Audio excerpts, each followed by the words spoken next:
문제는 정말 다 해결된 걸까요? 2026년 현재 이탈리아는 2000년 넘게 이어진 불가능의 프로젝트를 끝낼 수 있을까요?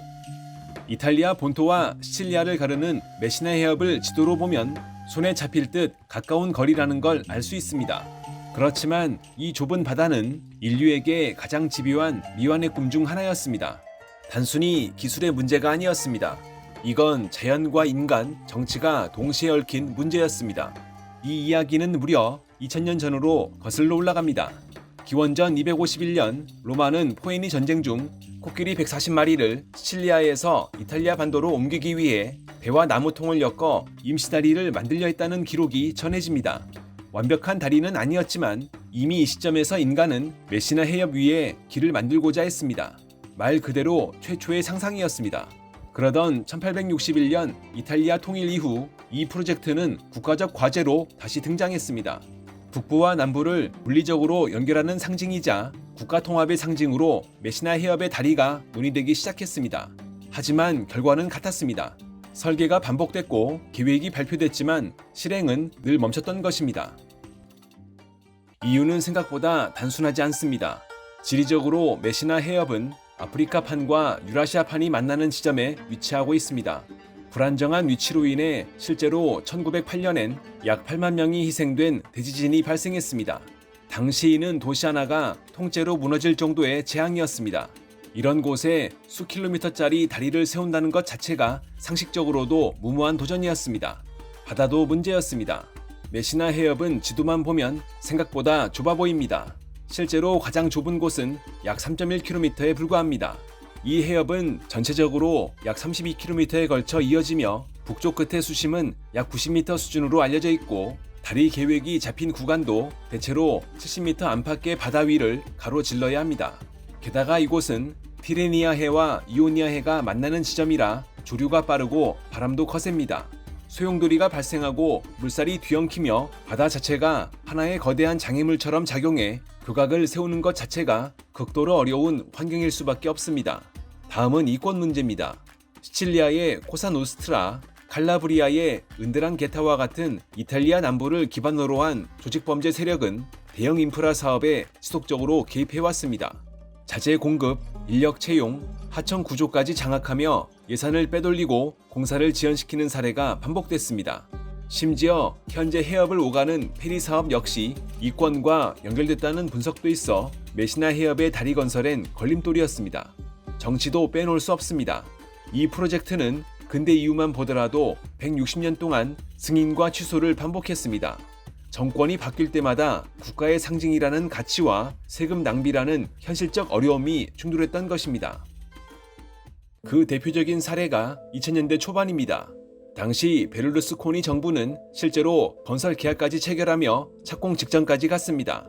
대형 건설 컨소시엄이 참여했고 모든 것이 준비된 것처럼 보였습니다. 하지만 정권이 교체되면서 상황은 뒤집혔습니다.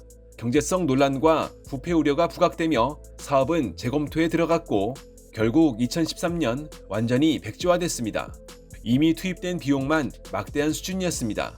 이보다 앞선 1970, 80년대에도 비슷한 일이 반복됐었습니다. 당시에도 국가 차원의 전담 회사까지 설립되고 다양한 설계가 검토됐었지만 기술적으로 지진과 강풍을 동시에 견디는 구조를 구현하기 어렵다는 판단이 내려지면서 프로젝트가 중단되었던 것입니다. 1990년대 역시 마찬가지였습니다. 유럽 통합 흐름 속에서 남부 개발의 핵심 사업으로 다시 추진됐지만 경제성 논란, 환경 문제, 정치적 갈등이 겹치며 또다시 멈춰섰습니다. 이렇게 보면 메시나 대교는 단순히 못 지은 다리가 아닙니다. 거의 지을 뻔했지만 매번 무너진 인류 역사상 가장 긴 희망 고문 프로젝트에 가깝습니다. 그렇지만 2024년 상황이 다시 바뀌었습니다. 멜로니 정부가 이 프로젝트를 다시 꺼내들며 이번엔 진짠다는 강한 의지를 내놓은 것입니다. 실제 법안이 통과되고 예산이 배정되며 다시 한번 실행 단계에 들어갔습니다. 계획도 과거와 확실히 달라 보입니다. 우선 구조부터가 압도적입니다. 길이 약 3.3km의 세계 최장급 단일 경관 현수교가 설계된 것인데 이는 중간에 교각을 세우지 않고 양쪽 육지에서만 지탱하는 방식입니다.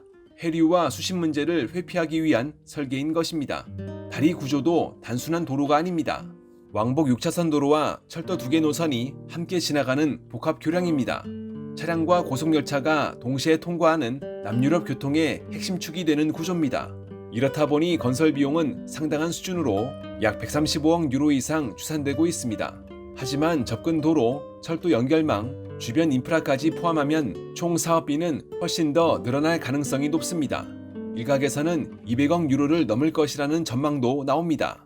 재원은 국가 예산만으로 충당되지 않습니다. 유럽연합의 인프라 지원금, 민간 투자까지 결합된 복합 구조로 구성됐습니다. 다리의 존재가 단순한 지역 프로젝트가 아니라 유럽 물류 네트워크의 일부로 간주됐기 때문이었습니다. 공정 계획도 명확합니다. 2026년에 착공해 2032년에서 2034년 사이 완공한다는 계획인데, 완공만 된다면 시칠리아는 사실상 섬이 아닌 육지처럼 연결돼 현재 배로 1시간 넘게 걸리는 이동 시간은 약 10분으로 줄어들 전망입니다. 여기까지만 보면 이번에는 정말 될 것처럼 보입니다. 하지만 현재 상황은 아직 끝난 것이 아닙니다. 이탈리아 정부는 법안과 예산을 통과시키며 강한 의지를 보였지만 모든 절차가 완료된 것은 아닙니다. 환경영향평가와 세부 설계 검증, 유럽연합의 재정 지원과 승인 문제까지 여전히 변수로 남아 있습니다. 공식적으로는 2026년 착공이 목표지만 실제 공사가 더 늦어질 가능성도 적지 않습니다. 이미 설계와 사전 준비 작업에는 상당한 비용이 투입되기 시작했지만 이 프로젝트의 특성상 초기 단계에서 멈춘 전례가 많다는 점이 불안 요소로 남아 있습니다. 그럼에도 불구하고 이탈리아 정부가 물러서지 않는 이유는 분명합니다. 이 다리는 단순한 교량이 아니라 경제적으로 낙후된 남부를 되살리기 위한 국가 핵심 전략이기 때문입니다. 진짜 문제는 지금부터입니다. 가장 큰 변수는 여전히 지진입니다. 이 지역은 현재도 지각이 조금씩 움직이고 있습니다. 환경 문제도 마찬가지입니다. 메시나 해협은 고래와 철새이동 경로가 겹치는 생태계의 핵심 구간입니다. 다리 건설로 해류가 바뀌고 생태계가 교란될 가능성이 제기되면서 환경단체들은 이미 강력한 반대와 법적 대응을 준비하고 있습니다. 마피아 문제 역시 사라지지 않았습니다. 정부는 감시체계를 강화하겠다고 밝혔지만 그동안 남부 인프라 사업에서 조직 범죄가 완전히 배제된 사례는 거의 없었습니다. 비용 문제도 폭탄입니다. 특성상 공사가 길어질수록 비용은 급격히 증가할 가능성이 큽니다. 그때마다 정치적 갈등이 다시 폭발할 수 있습니다. 마지막 변수인 바람도 주목됩니다. 메시나 해협은 강풍으로도 유명한 지역입니다. 설계상 바람이 통과하도록 구조를 만들었지만 극단적인 기상 상황에서는 열차와 차량 운행이 제한되거나 통제될 가능성도 제기됩니다. 결국 이 프로젝트는 단순한 건설 사업이 아닙니다. 지질학, 해양, 범죄, 정치, 경제, 환경 등 모든 리스크가 동시에 얽힌 인류 난이도 최상급 프로젝트입니다. 2026년 이탈리아는 정말로 이 다리를 완성할 수 있을까요? 아니면 또다시 거의 완성될 뻔했던 반복된 사례로 남게 될까요?